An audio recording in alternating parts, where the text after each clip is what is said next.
अस्सलामु अलैकुम वरहमतुल्लाहि वबरकातुहू। अल्हम्दुलिल्लाहि वकफ़ा वसलामुन अला इबादिहिल्लज़ीना इस्तफ़ा अम्मा बाद फ़अऊज़ु बिल्लाहि मिनश्शैतानिर्रजीम बिस्मिल्लाहिर्रहमानिर्रहीम। मोहतरम नाज़रीन, मैं हूँ हकीम मुअज़्ज़म अली और आप देख रहे हैं यूट्यूब चैनल मतब अजमल। हमारा आज का मौजू झलक है, जिसे फ़ारसी में मुश्तज़नी और इंग्लिश में मास्टरबेशन या हैंड प्रैक्टिस कहते हैं। आज की इस वीडियो में झलक की तारीफ़, इसके असबाब, इसके नुकसानात, इसकी अलामात और इसके ग़ज़ाई इलाज पर बात करेंगे। गुफ्तगू का आगाज़ करने से पहले अगर आपने हमारा चैनल अभी तक सब्सक्राइब नहीं किया तो हमारा चैनल सब्सक्राइब करें और बेल आइकन का बटन दबाएं ताकि हमारी आने वाली तमाम नई वीडियोज़ के नोटिफिकेशन सबसे पहले आप तक पहुँच सकें। मोहतरम नाज़रीन, सबसे पहले बात करेंगे झलक की तारीफ़ की। हाथ की रगड़ के साथ मनी को खारिज करना झलक कहलाता है। अमूमी तौर पर इस काम के लिए हाथ की मुट्ठी इस्तेमाल की जाती है, या कुछ लोग इस बुरी आदत को सर अंजाम देने के लिए चमड़े की थैली या रबड़ की गुड़िया इस्तेमाल करते हैं, जो कि ख़ास इसी मकसद के लिए बनाई जाती है। इस फ़ेल के सर अंजाम देने वाले को मजलूक कहते हैं। ये बुरी आदत, ये बद फ़ेल जिसका नाम झलक है, ज़माना कदीम से चला आ रहा है और इसमें मर्द व ख़वातीन यकसा मुलव्वस पाए जाते हैं। इस बुरी आदत में मुब्तला अक्सर लोगों को देखने का मुशाहदा हुआ, जिनमें उमरा और शरफ़ा की कसरत है। चूँकि उमरा और शुराफा जो हैं ये बदनामी से बचने के लिए जना और अगलामबाजी से दूर रहते हैं और इस बुरी आदत में मुब्तला हो जाते हैं। इस फ़ेल को सर अंजाम देने के लिए खलवत की ज़रूरत होती है, तन्हाई की ज़रूरत होती है, और जब भी इन लोगों को तन्हाई मुयस्सर आती है तो ये इस फ़ेल को सर अंजाम देते हैं। इसी वजह से ये लोग जो हैं, मजलूक हज़रात जो हैं, ये दिन में कई मरतबा झलक कर लेते हैं। अब बात करेंगे इसके असबाब पर। झलक के असबाब में बुरी सोहबत में बैठना, बुरी सोहबत में रहना, फ़ोहश लिटरेचर का पढ़ना, फ़ोहश मूवीज़ का देखना, पोर्न वीडियोज़ का देखना। इसके बाद बुज़ुर्गों का अपनी औलाद पर ध्यान ना देना, गफलत बरतना। इसके अलावा अक्सर ये छोटे बच्चों को बड़े बच्चों से ये आदत मुंतकिल होती है। इसके अलावा जो जिस्मानी कुछ अमराज़ हैं जिनकी वजह से इस आदत में बच्चा मुब्तला हो जाता है, जैसे कि मसाने की पथरी, जिससे वहाँ पे ख़ारिश या सोज़श या थोड़ी सी तकलीफ़ होती है, और जब वो उसको मसलता है तो उस वजह से भी उसको लज़्ज़त आती है और वो इसमें मुब्तला हो जाता है। इसके अलावा गुर्दे के अंदर रेत मौजूद होना उसकी वजह से, और जिगर की सोज़श की वजह से, ठीक है। तो ये कुछ ऐसी अलामत हैं जिनकी वजह से बच्चे जो हैं इस बुरी आदत में मुब्तला हो सकते हैं। अब आ जाते हैं इसके नुकसानात की तरफ। इस बुरे फ़ेल की वजह से, इस बुरी आदत की वजह से इस कदर शदीद किस्म का नुकसान होता है कि शायद ही कोई ऐसी बुरी आदत हो जिसमें इस कदर शदीद नुकसान होता हो। इस बुरे फ़ेल की वजह से उज़वी, जिस्मानी, नफ्सियाती, रूहानी और मुआशरती किस्म का नुकसान होता है। सबसे पहले उज़वी ख़राबी की बात करेंगे। इस बुरी आदत की वजह से, इस बुरे फ़ेल की वजह से उज़्वे तनासल के असाब यानी पट्ठे शदीद कमज़ोर हो जाते हैं, जिसकी वजह से इनडायरेक्ट पूरे जिस्म के पट्ठे, दिमाग के पट्ठे कमज़ोर होना शुरू हो जाते हैं। दूसरे नंबर पे उज़्वे तनासल जो है ये खमीदा यानी बारीक हो जाता है। उज़्वे तनासल की जड़ कमज़ोर हो जाती है, जिसकी वजह से इंतशार में कमी आ जाती है, एरेक्शन मुकम्मल तौर पर नहीं हो पाती, सख्ती मुकम्मल तौर पर नहीं आती, इसके बाद उज़्वे तनासुल जो है ये ज़कीउल हिस्स होना शुरू हो जाता है, जिसकी वजह से सूरत अंजाल का मसला भी लाहक हो जाता है। उज़्वे तनासुल जो है इसमें नक्स पैदा होने के बाद खुसियतैन में नक्स वाक़ हो जाता है, जिसकी वजह से मनी की पैदाइश में फ़र्क आ जाता है और किरमे मनी यानी स्पर्म्स जो हैं ये कम होना शुरू हो जाते हैं, इवन के बिल्कुल ख़त्म हो जाते हैं और मजलूक जो होता है जलक करने वाला ये औलाद पैदा करने के काबिल नहीं रहता। अगर उज़वी ख़राबी के हवाले से औरतों की बात की जाए तो औरतों के जो ज़नाना अज़ा हैं ये शदीद मुतासर होते हैं, ये सख्त होना शुरू हो जाते हैं। इसके अलावा रहम का जो महल्ले वकू है ये तब्दील हो जाता है, यानी रहम टल जाता है, अपनी जगह से नीचे आ जाता है, अपने मुकाम से थोड़ा नीचे आ जाता है, जिससे औरतें जो हैं शदीद तकलीफ़ में मुब्तला रहती हैं और अक्सर औक़ात ये तकलीफ़ मरते दम तक जारी रहती है। अब बात करते हैं जिस्मानी नुकसान की।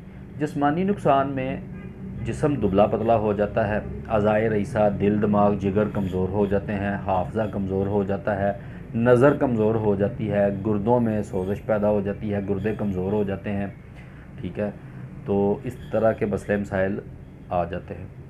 अगर बात करें रूहानी नुकसान की, तो रूहानी नुकसान में ये है कि इंसान जो है ये दीन से दूर चला जाता है, इबादत जो हैं उनमें कमी बेशी आ जाती है, नमाज़ें जो हैं ये इनमें कमी बेशी आ जाती है, नमाज जो है उसमें जो है वो तरतीब कायम नहीं रहती, नमाज़ों में जो है वो छूट आनी शुरू हो जाती है, नमाज छोड़ना शुरू कर देते हैं। दूसरे नंबर पे ऐसे अफराद जो इस मरज़ में मुब्तला हो जाते हैं वो मस्जिद का भी लिहाज नहीं करते, मस्जिद की जो एक हुर्मत है उसे भी पामाल कर देते हैं और ये मस्जिद में भी इस फ़ेल के मुर्तकिब हो जाते हैं। तीसरे नंबर पे जब वो ये फ़ेल सर अंजाम देते हैं तो वो समझते हैं कि हमें कोई नहीं देख रहा, वो तन्हाई में ये फ़ेल सर अंजाम देते हैं, लेकिन वो ये भूल जाते हैं कि अल्लाह ताला को हर चीज़ की खबर है और उनके जो उनका फ़रिश्ता है वो इस चीज़ को नामा माल में लिख रहा है। चौथे नंबर पे वो उनके अंदर जो शुजाअत है ये ख़त्म हो जाती है। शुजाअत का तल्लुक़ भी रूहानियत के साथ है, जब रूहानियत में कमी आती है तो शुजाअत में भी कमी आ जाती है। चौथे नंबर पे इनकी कुफ्ते इरादा जो है ये कमज़ोर हो जाती है। जो बंदे जिनका ताल्लुक़ रूहानियत के साथ है उन बंदों की कुफ्ते इरादा बहुत मज़बूत होती है और जितना इंसान रूहानियत से दूर चला जाता है उतनी ही उसकी कुफ्ते इरादा कमज़ोर होना शुरू हो जाती है। अगर बात करें नफ्सियाती मसाइल की तो ऐसे अफराद जल्दी गुस्से में आ जाते हैं, शदीद चिड़चिड़ापन आ जाता है और अक्सर औक़ात ये अपनी फैमिली के अंदर लड़ते हैं, झगड़ते हैं, छोटी छोटी बात पे जो है शदीद रद्द-ए-अमल देते हैं। लेकिन ऐसे अफराद बाहर मुआशरे में कभी भी नहीं लड़ सकते, बल्कि बहुत जल्द डर जाते हैं, खौफ का शिकार हो जाते हैं। अगर अगला बंदा ज़रा सी चढ़ाई करे तो ये बंदे बहुत जल्द बैठ जाते हैं, पीछे हट जाते हैं, ये लड़ाई नहीं कर सकते। लेकिन घर के अंदर शदीद किस्म की लड़ाई करेंगे, छोटी छोटी बातों पे लड़े झगड़ेंगे और मोस्टली ये अपनी वालदा के साथ लड़ाई झगड़ा करेंगे। इसके अलावा इनकी तवज्जो जो है वो शदीद मुतासर होती है। ये अगर पढ़ाई करने वाले तालिब इल्म हैं तो ये कंसंट्रेट नहीं कर पाते, अपनी तवज्जो को एक जगह पे मरकूज़ नहीं रख सकते, इनको ख़यालात आना शुरू हो जाते हैं। जब ये कुतुब का मुतालिया करने लगते हैं तो इनको नींद आना शुरू हो जाती है, या अक्सर ख़यालात में खो जाते हैं। और अगर ये काम काज करने वाले बंदे हैं तो इनका काम करने को दिल नहीं करता, ये इंतहाई सुस्त हो जाते हैं। और जो जलक करने वाले अफराद हैं नफ्सियाती तौर पर इसलिए भी मुतासर हो जाते हैं कि ये इनमें ख़ुद एतमादी की इंतहाई कमी आ जाती है। अगर ये बाज़ार में कोई चीज़ ख़रीदने जाएंगे तो उसके लिए भी ये अपने साथ किसी दोस्त को लेके जाएंगे, किसी रिलेटिव को लेके जाएंगे और फिर उससे मशवरा मांगेंगे कि क्या ये चीज़ मुझे अच्छी लगेगी, क्या ये कलर मुझे अच्छा लगेगा, फिर ये मशवरा करके चीज़ ख़रीदते हैं। अगर बात करें लास्ट में हमारा रह गया था उज़वी ख़राबी पे हमने बात कर ली, जिस्मानी ख़राबी पे बात कर ली, नफ्सियाती जो है उस पर बात कर ली, रूहानी पे बात कर ली, और अब आ गई मुआशरती ख़राबी। मुआशरती ख़राबी की बात करें तो ऐसे अफराद जो जलक में मुब्तला होते हैं वो तन्हाई पसंद हो जाते हैं, वो मुआशरे से कट के रह जाते हैं, वो किसी भी महफ़िल में बैठना पसंद नहीं करते, वो औरतों से नफ़रत करते हैं, शादी नहीं करवाना चाहते। अगर शादी नहीं होगी तो ऐसे अफराद मुआशरे को आगे नहीं बढ़ा सकेंगे, अफज़ाइश नस्ल नहीं कर सकेंगे। अच्छा जी, मरीज़ आ गए थे, मुझे वीडियो रोकना पड़ी। अच्छा, बात हम कर रहे थे मुआशरती ख़राबी की। ऐसे अफराद जो हैं मुआशरे से कट जाते हैं, किसी भी महफ़िल में नहीं बैठ सकते और लड़कियों से कतराते हैं, शादी करने से घबराते हैं, और ऐसे अफराद जो हैं वो अफज़ाइश नस्ल नहीं बढ़ा सकते, औलाद पैदा करने के काबिल नहीं रहते, अक्सर नामर्द हो जाते हैं, और अगर इन केस इनकी शादी हो जाए तो ये अपनी ज़िंदगी तो इनकी तबाह हो चुकी होती है, इनके साथ साथ इनकी ज़ौजा मोहतरमा की ज़िंदगी भी ख़राब हो जाती है, वो भी तबाह हो जाती है। दूसरे नंबर पे दो ख़ानदान जो हैं वो शदीद ज़हनी दबाव का शिकार हो जाते हैं, दो ख़ानदानों में मसले मसाइल जो हैं वो ख़राब हो जाते हैं। मुआशरती लिहाज से इनके अंदर ये ख़राबियाँ पैदा हो गई। अब आ गया इसके बाद अलामात का सिलसिला। इसमें कुछ अलामात ऐसी हैं जो लड़कियों की और लड़कों की मिलती जुलती हैं और कुछ अलग-अलग हैं, लेकिन हमने फिर इसको इसीलिए मद्देनज़र रखते हुए मर्दों की अलामात को अलग कर दिया है और औरतों की अलामात को अलग कर दिया है। जलक में जो अफराद मुब्तला होते हैं इनका अखलाक इंतहाई कमज़ोर हो जाता है, इनका हाफ़ज़ा कमज़ोर हो जाता है, इनका रंग मर्दों का जर्द स्याही माइल, आँखों के नीचे हल्के, आँखों में रौनक कम, सुस्ती आ जाती है, शर्मीले हो जाते हैं, और नदामत शर्मिंदगी हर वक्त इन पे छाई रहती है, बल्कि कई दफ़ा ये ख़ुदकशी की तरफ भी चले जाते हैं। इनके हाथ और पाँव में ठंडे पसीने आते हैं, और ऐसे अफराद जो हैं इनका बीपी लो रहता है, हाजमे की ख़राबी हो जाती है, खून की कमी आ जाती है, जिस्म दुबला पतला हो जाता है। इसके अलावा इनकी कुव्वत इरादा कमज़ोर हो जाती है। इसी तरह दीगर काफ़ी सारी अलामात हैं।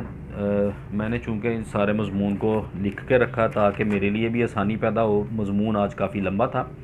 अच्छा, इनमें ना ख़ुददारी ख़त्म हो जाती है, सुस्त काहल हो जाते हैं, काम करने को दिल नहीं करता, पेशाब में नक्स वाक़ हो जाता है, मसाने में सोजश आ जाती है, ज़कावत हिस्स का मसला आ जाता है, सुरत अंजाल का मसला आ जाता है, यानी कि प्री मैच्योर इजैकुलेशन का शिकार हो जाते हैं। इसके अलावा लज़्ज़त में कमी आ जाती है। अगर ऐसे अफराद की शादी हो जाएगी और ये हम बिस्तरी करते हैं तो इनको लज़्ज़त नहीं आएगी, लज़्ज़त में कमी वाक़ हो चुकी होती है, स्पर्म्स की कमी वाक़ हो जाती है, एहतलाम की कसरत हो जाती है।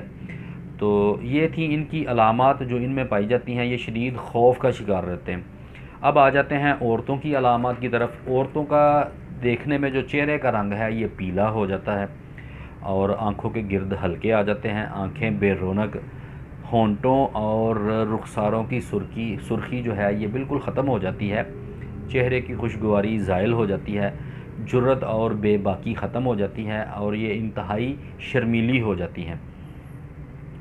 लिकोरिया शदीद आ जाता है, माहवारी की ख़राबी आ जाती है, रानों में और कमर में शदीद दर्द आ जाता है। शोहरों से नफ़रत, अगर इनकी शादी हो जाए तो ये अपने शोहरों से नफ़रत करेंगी। जिस्म दुबला पतला, गुस्सा बहुत जल्द आ जाता है, सर का दर्द जाता ही नहीं, हाथों में सर्द पसीना आता है। ये थी इनकी अलामात। अब इनके इलाज की बात करेंगे। इनमें दो किस्म का इलाज चलता है। एक इलाज बिल तदबीर है, यानी कि भ्रूणी तदबीरों के साथ इलाज, और एक अंदरूनी ट्रीटमेंट है, अंदरूनी इलाज, जिसमें हम इसकी ग़ज़ा के ऊपर बात करेंगे कि इसके लिए कौन सी ग़ज़ाएँ ज़्यादा मुफीद हैं। इलाज बिल तदबीर में ऐसे अफराद को, ऐसे बच्चों को जो मुश्तज़नी का शिकार हो जाते हैं, जो जलक जैसी बुरी आदत में मुब्तला हो जाते हैं, ऐसे बच्चों को तन्हाई का मौका नहीं देना चाहिए। ऐसे बच्चों के साथ इनके बुज़ुर्ग जो हैं वो लाजमी सोएं। अगर ये खेल कूद में मसरूफ़ हैं तो इन पे नज़र रखें, गाहे बगाहे इनको देखते रहें, नोट करते रहें। दूसरे नंबर पे इनको वाज़ो नसीहत जो है वो करते रहें। तीसरे नंबर पे इनकी जो ज़िंदगी की रूटीन है उसको तब्दील कर दें। रात को ये जल्दी सोएं, सुबह इनको जल्दी उठाएं, नमाज की पाबंदी करवाएं, और उसके बाद इनको वर्जिश की तलकीन करें और वर्जिश इनको बाकायदगी के साथ करवाएं। इसके अलावा जो है इलाज बिल ग़ज़ा, उसमें इनके लिए एक बड़ा ही मुफीद किस्म का नाश्ता है। चूँकि जलक करने की वजह से जिस्म के अंदर रतूबत की कमी आ जाती है, रतूबत बहुत ज़्यादा कम हो जाती है, तो सबसे पहले हम साले रतूबत और हरारत को पैदा करेंगे।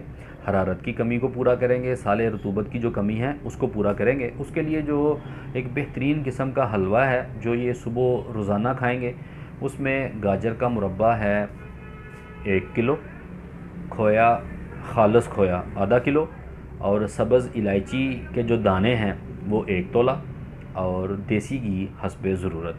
पहले थोड़ा सा देसी घी बर्तन में डाल के उसमें सब्ज़ इलायची के दाने डाल के इसको सब्ज़ इलायची के जो दाने हैं इनको थोड़ा सा पीस लें, पाउडर बना लें।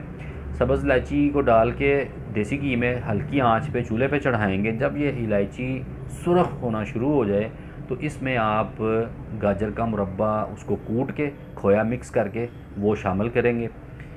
अब जब इसको शामिल करेंगे तो ये खोया और गाजर का मुरब्बा इसमें हल्की आंच पे पकने पर सुर्ख होना शुरू हो जाएगा। जब वो भी सुर्ख होना शुरू हो जाए तो चूल्हा बंद करके इसको नीचे उतार लें, और इसमें इतना देसी घी मज़ीद शामिल कर लें कि जिससे ये हलवा तरबतर हो जाए। ये हलवा 50 ग्राम जो है रोज़ाना सुबह नीम गर्म दूध के साथ ये इस्तेमाल करेंगे नाश्ते में। दोपहर शाम में इनके लिए जो ग़िज़ाएँ हैं उनमें कद्दू, टींडा, गाजर, तोरी, पेठा, शलजम, टिंडियाँ, मूलियाँ, लौकी और माड़ू, ये सब्ज़ियाँ इस्तेमाल करेंगे। इन सब्ज़ियों के लिए जो मसाला जात हैं उनमें हल्की काली मिर्च, हल्का नमक, हल्का अदरक, देसी घी की कसरत, और इसके अलावा सब्ज़ धनिया, सूखा धनिया, सफ़ेद ज़ीरा और मोटी इलायची जो है ये ज़्यादा मिकदार में डालेंगे।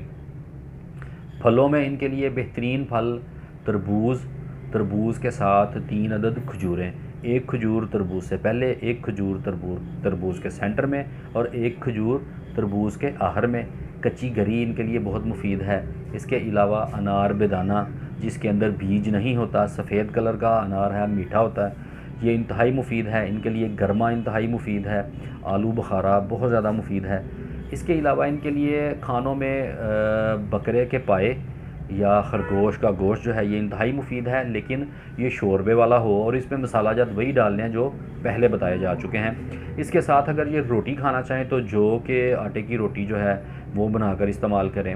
और कहवा जात में इनके लिए अगर कब्ज़ है तो गुलाब के फूल का कहवा या गुलाब के फूल दूध में उबाल के पून के वो दूध इस्तेमाल कर लें। और अगर कब्ज़ नहीं है तो इनके लिए मोटी इलायची का कहवा, मोटी इलायची और सब्ज़ इलायची का कहवा इंतहाई मुफीद है। अब आ जाते हैं इसके इलाज बिल दवा की तरफ।